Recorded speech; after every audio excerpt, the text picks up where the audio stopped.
The letter without a sender. Chapter 1. The red envelope. It began on a gray Monday morning.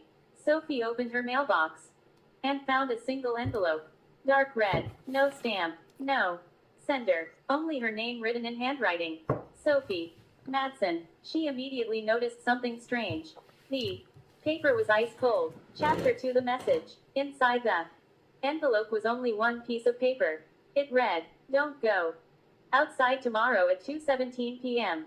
No explanation. No signature." Sophie laughed nervously. Okay, who would do something like that? She threw the letter away. But that same night she found it again, lying on her kitchen table. Chapter 3. The warning. The next day Sophie couldn't get the thought out of her head.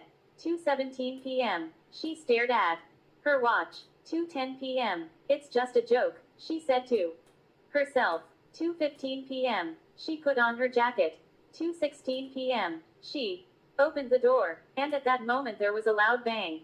Outside, a car lost control and crashed directly into the lamppost in front of her building, exactly where she would have been standing. Chapter 4. More letters. That same evening, another envelope was in her apartment. This time, it said, "Now you know we're watching." Sophie turned pale. She locked all the doors, called the police, but no traces were found. No fingerprints, no camera footage, only letters. They kept showing up. Chapter 5. The sender. The last envelope arrived at 2:17 a.m.